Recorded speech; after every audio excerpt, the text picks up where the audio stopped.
Monsieur le Président, Mesdames et Messieurs les jurés. Venons-en au cœur du problème.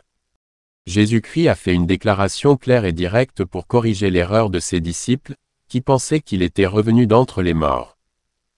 Il les rassura en leur disant, « Un esprit n'a ni chair ni eau, comme vous voyez que j'en ai. » C'est un anglais simple, un anglais classique, que tout le monde peut comprendre.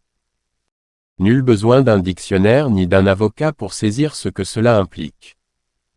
À travers les 27 livres du Nouveau Testament, il n'existe aucune déclaration de Jésus-Christ affirmant « J'étais mort, et je suis revenu à la vie ».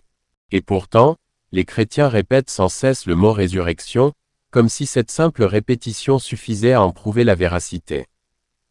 On voit un homme manger, marcher, apparaître dans une pièce, et on dit qu'il est ressuscité. Mais Jésus, lui, n'a jamais dit « Je suis revenu d'entre les morts ». En 40 jours passés avec ses disciples, jamais il n'a tenu de tels propos. Au contraire, il prouve à maintes reprises qu'il est le même Jésus, celui qui a échappé à la mort de justesse, pour ainsi dire. Il était constamment en tenue discrète, en cachette.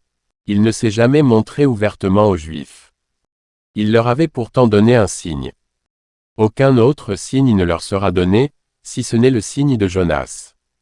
Mais il n'est jamais retourné au temple de Jérusalem pour leur dire « Me voici ». Pas une seule fois. Il est resté caché. Mais passons sur ce qui est déjà arrivé. Abordons maintenant ce point. On affirme que Jésus n'était pas réticent à mourir, qu'il était venu précisément pour cela. Pourtant, selon ma lecture des Écritures, non seulement il était réticent, mais il se préparait à un affrontement avec les Juifs. Lors du dernier repas, il soulève la question de la défense. Il dit à ses disciples « Vous vous souvenez, quand je vous ai envoyé prêcher et guérir sans bourse, sans sac, sans bâton. Avez-vous manqué de quoi que ce soit ?» Ils répondent « Non, nous n'avons manqué de rien. » Alors il leur dit « Maintenant, si vous n'avez pas d'épée, vendez votre manteau et achetez-en une. » Je vous pose la question, à quoi sert une épée? À couper des pommes? Ou à trancher des gorges? L'un d'eux lui dit, « Maître, nous en avons deux. » Et Jésus répondit, « Cela suffit. » Puis il prend ses 11 disciples. Judas était déjà parti pour le trahir. Et ils se rendent à Gethsémani. Là, selon les évangiles, Jésus place 8 hommes à l'entrée. Pourquoi aller à Gethsémani? Pourquoi postèrent 8 hommes à la porte? Il leur dit de rester là et de veiller avec lui, c'est-à-dire, surveiller, monter la garde. Mais que gardait-il à Gethsémani, ce lieu vide, à 5 kilomètres de la ville? Puis il emmène avec lui Pierre et les 2 fils de Zébédée. Au moins 2 d'entre eux étaient armés. Et ils forment ainsi une ligne de défense intérieure. Il leur dit, « Asseyez-vous ici et veillez avec moi pendant que je vais prier plus loin. » Puis il s'éloigne, seul, tombe face contre terre et prie Dieu en disant « Mon Père, s'il est possible, que cette coupe s'éloigne de moi. Toutefois, non pas ce que je veux, mais ce que tu veux. » Il supplie d'être épargné, mais se soumet finalement à la volonté divine. Il était dans l'angoisse, et il priait avec plus d'ardeur encore. Son souhait devint comme des gouttes de sang tombant à terre. Est-ce là l'attitude d'un homme qui vient volontairement se sacrifier? Est-ce là le comportement d'un homme, obéissant jusqu'à la mort, prédestiné à ce sacrifice depuis la fondation du monde? Non. Il transpire, il agonise, il prie pour être sauvé.